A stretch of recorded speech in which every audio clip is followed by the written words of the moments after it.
Bismillahirrahmanirrahim. Rabbi shrah li sadri wa yassir li amri wahlul 'uqdatam min lisani yafqahu qawli bijahil Mustafa wa sahbihi wal ali fa aqulu lakum jami'an assalamu alaikum warahmatullahi wabarakatuh.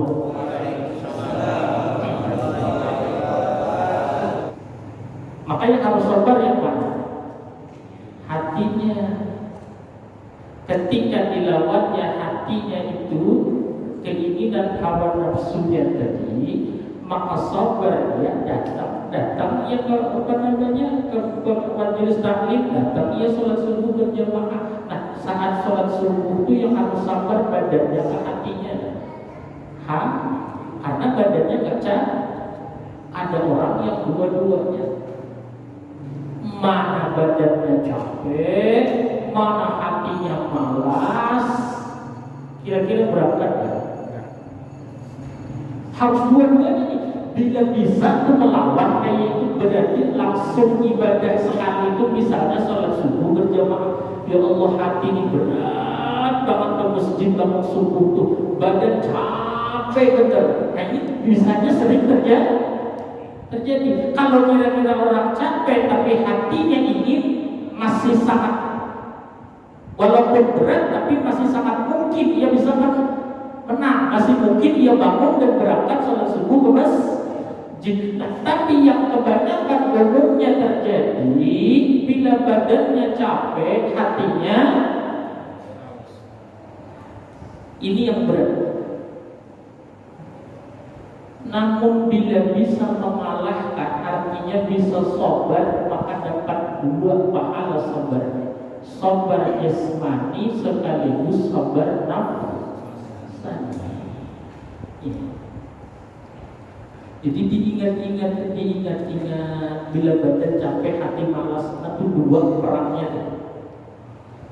Ya, dua yang harus kita lawan kesabarannya, dua yang harus kita pertahankan kesabaran hati dan kesabaran badan.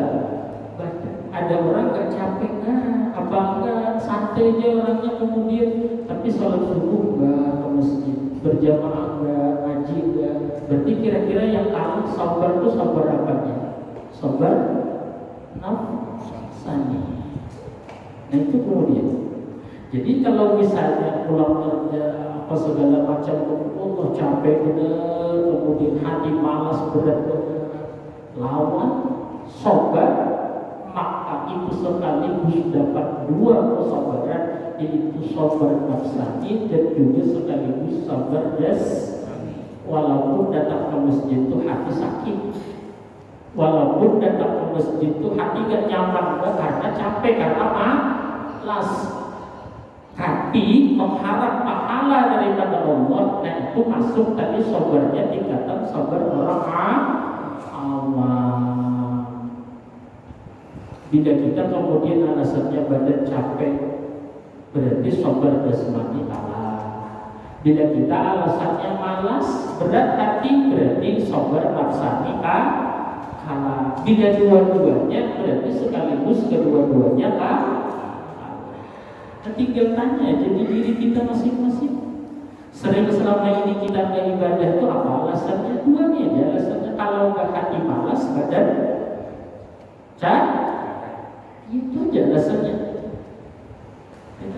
Kenapa orang nggak sholat sibuk, capek? Karena sibuk lalu capek nggak sholat.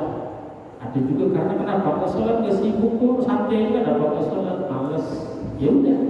Maka ulama bagus membagi sabar itu ada jasmani, ada nafsani. Itu dari sisi sifat sabar ini, kemudian diri kita yang harus sabar ada secara zahir, fisiknya ada hati.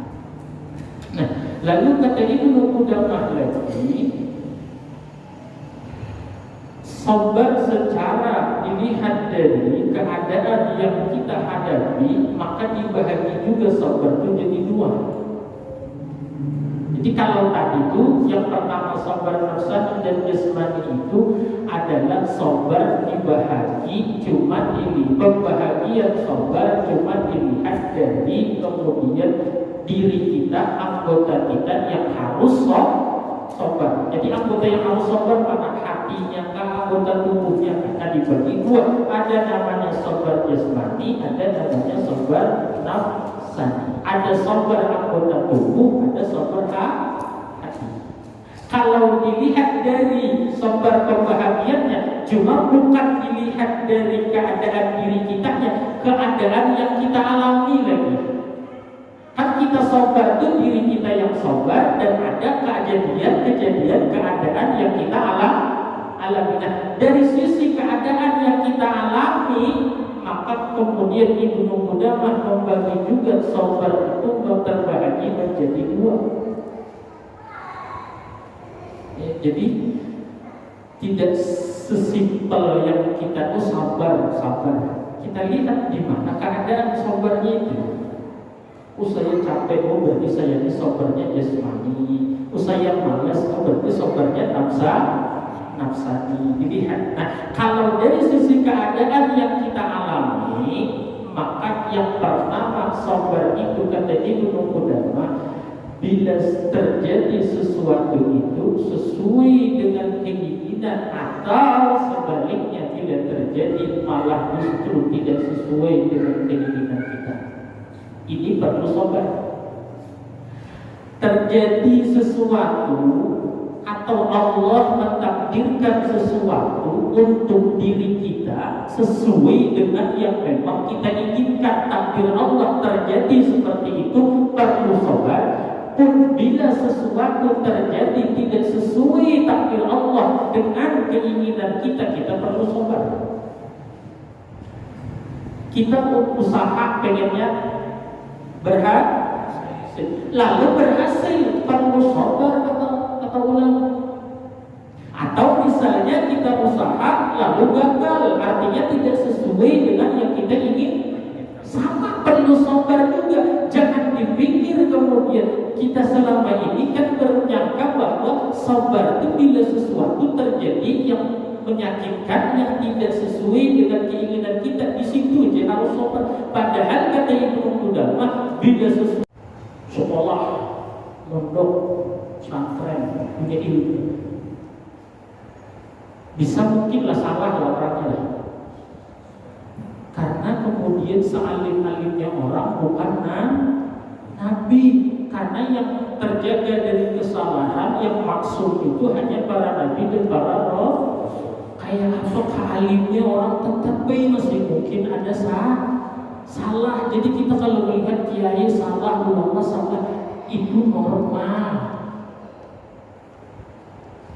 Cuma kita ini pemahaman salah. Kita pikir masa kiai salah? Yang gak boleh salah itu nabi, yang gak boleh salah itu Rasul. Kalau kiai namanya manusia biasa, mahalul khata'i wa tempatnya salah, tempatnya lupa.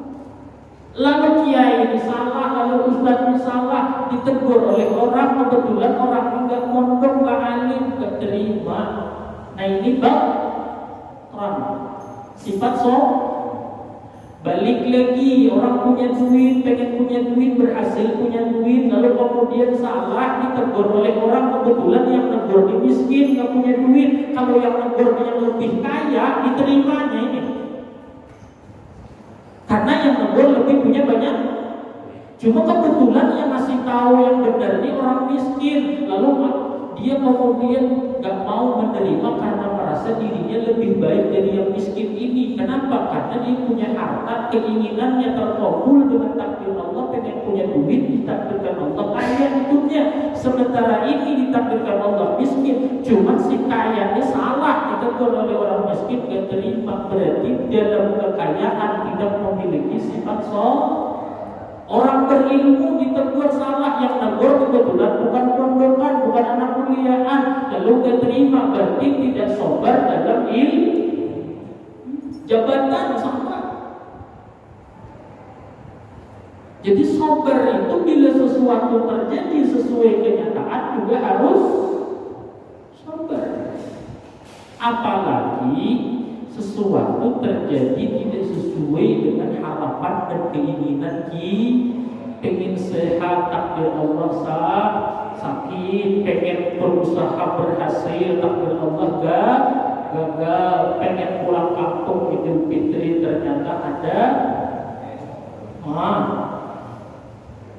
kemudian apalagi itu harus kemudian sobar. Kalau yang kaya yang dikabulkan sesuai harapan tadi, satu dari sifat batran atau sifat yang kedua kelewat dari sifat tughyan. Jadi diingat-ingat bila cita-cita kita itu terkabul, ditakdirkan Allah sesuai dengan apa yang kita inginkan. Satu, jangan sampai jadi orang sombong, batran. Yang kedua, jangan sampai jadi tughyan. Tughyan ini apa? Jangan sampai jadi orang melampaui batas. Jangan sampai jadi orang yang melampaui batas. Walaupun sekaya apapun alimnya kita, ilmunya kita, kalau di aturan Allah, maka kemudian disitulah batas kita. Jangan sampai keluar dari itu. Jangan mentang-mentang kita berduit, ini aturan Allah, terserah kita kayak apakah. Bukan begitu. Itu namanya gak sobar dalam kekayaan, gak sobar dalam ilmu, gak sobar dalam jabatan. Mentang-mentang kita punya jabatan kayak apa aturan Allah, mau diubah-ubah macam segalanya, kemudian itu namanya tughyan, yaitu melampaui batas. Kalau orang susah melampaui batas sulit.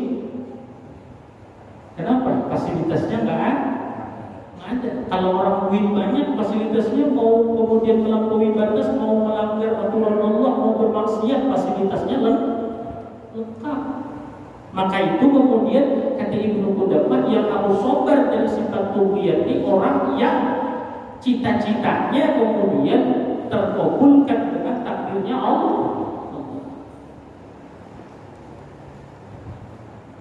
Yang kedua, ingat, bila terjadi sesuatu tidak sesuai dengan keinginan kita,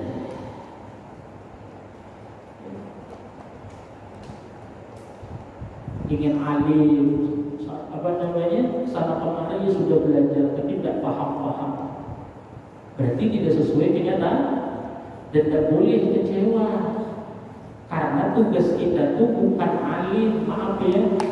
Kita disuruh belajar ilmu agama, disuruh datang ke majelis taklim. Itu tugas Allah, bukan perintah Allah, bukan disuruh alim. Kita bukan masalah alim dan enggak, itu urusan. Hadisnya apa? Talabul ilmi fardhatun ala kulli. Talab itu apa artinya? Tuntutlah, cari. Berarti Allah menyuruh kita alim, kan menyuruh mencari kan? Yang penting kita menuntut ilmu. Jadi jangan misalnya saya ngaji, nggak mau ngaji berapa tahun sudah nggak paham juga, kemudian masalah paham dan enggak itu bab lain. Tugas kewajiban kita disuruh Allah, disuruh Rasulullah menuntut. Sama kayak anak juga, kemudian jangan berpikir anak saya masuk pondok harus jadi orang alim. Berapa banyak orang yang masuk pondok gak jadi orang alim? Kenapa? Tugas kita sama anak itu kemudian mencarikan, membuat anaknya menuntut ilmu. Urusan alim dan enggak itu urusan Allah. Bila Allah takdirkan alim, berarti cocok dengan kehendak kita. Bila Allah enggak, maka kita nggak boleh kecewa, karena harus kemudian sifat sobar. Kalau alim harus sobar, kalau nggak alim juga harus sobar. Hadirkan Allah Subhanahu wa Ta'ala. Jangan kita berpikir saya itu susah, berperasaan sudah sabar masih susah, dan dia tuh mungkin hidupnya enak banget. Sama bila kita terjadi sesuatu nggak sesuai keinginan kita, tetap